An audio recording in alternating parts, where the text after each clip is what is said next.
મહેસાણામાં વગર વરસાદે ખુલ્લી પડી પાલિકાની પોલ। દેદિયાસન ગામ પાસે હાઈવે પર પડ્યો મોટો ભૂવો। મહેસાણા મોઢેરા રોડ પર પડ્યો મસમોટો ભૂવો। માંડ 1 મહિના પહેલા જ આ રોડ બનાવવામાં આવ્યો હતો। કરોડોના ખર્ચે બનેલા રોડની ગુણવત્તાની સામે સવાલો ઉઠ્યા। ચોમાસા પહેલા જ રોડ બેસી જતા ઉગ્ર રોષ જોવા મળ્યો।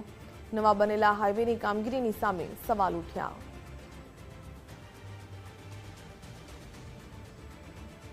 આમ તો વરસાદ આવ્યા બાદ ભૂવા જે છે પડતા હોય છે, પરંતુ મહેસાણાની અંદર નગરપાલિકા દ્વારા ખાસ આજે રોડનું નવીન કામ હાથ ધરાયું હતું। અંદાજે કહી શકાય કે હજુ 1 થી 1.5 મહિનો જ થયો છે ને ત્યાં જ આ મસ્ત મોટો ભૂવો જે છે પડ્યો છે। ખાસ વાત કરીએ તો અહીંયા જે મોઢેરા ચોકડીથી મોઢેરા તરફ જતો જે ગોકુલધામ સોસાયટીની સામેનો જે રોડ છે ત્યાં મસ્ત મોટો ભૂવો પડ્યો છે ને જેના કારણે તંત્રની કામગીરી ઉપર પણ અહીંયા સવાલ ઊભા થઈ રહ્યા છે।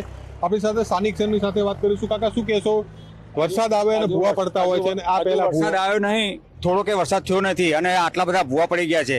અંદર કામકાજ પાણી રેડ્યું જ નથી માટી કામમાં આ લોકોએ પાઇપ નાખીને, અને સદંતર અહીં અકસ્માત થવાનો સંભવ છે અને રોડ ઉપર પાર્કિંગ કરે છે ગાડીઓ।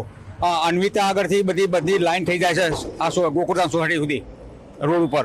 શું કહેશો કાકા, આમાં ભ્રષ્ટાચાર ચોક્કસથી થયો માનો છો? ચોક્કસથી ભ્રષ્ટાચાર થયો। કેટલા સમય પહેલા રોડ બનેલો છે? હમણાં જ બનાવ્યો, હજુ મહિનો નહીં થયો। ચોક્કસથી આતા સ્થાનિકે જેવું જણાવી રહ્યા છે કે હજુ 1 મહિનો પણ નથી થયો અને મસ્ત મોટો ભૂવો જે છે પડ્યો છે। એક આખી ગાડી અંદર પડી જાય એ પ્રકારનો મોટો ભૂવો જે છે ખાસ પડ્યો છે। એટલે તંત્રની કામગીરી ઉપર પણ સવાલ ઊભા થઈ રહ્યા છે। 1 મહિના જેટલો સમય થયો છે ત્યારે પ્રકારનું કામ છે। હજુ તો વરસાદ પડશે ત્યારે આવા કેટલાય ભૂવા આ રોડ ઉપર પડે તેવી ભીતિ જે છે ખાસ સેવાઈ રહ્યો છે।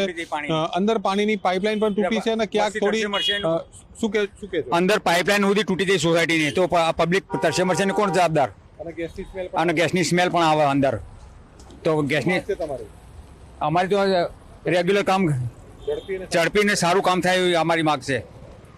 ઝડપી અને સારું કામ થાય તેવી માગ જે છે સ્થાનિકો ખાસ કરી રહ્યા છે અને તંત્રની કામગીરી ઉપર એટલે કે જે ભ્રષ્ટાચારના આક્ષેપો પણ થઈ રહ્યા છે। મુકેશ જોશી, ગુજરાત ફર્સ્ટ, મહેસાણા।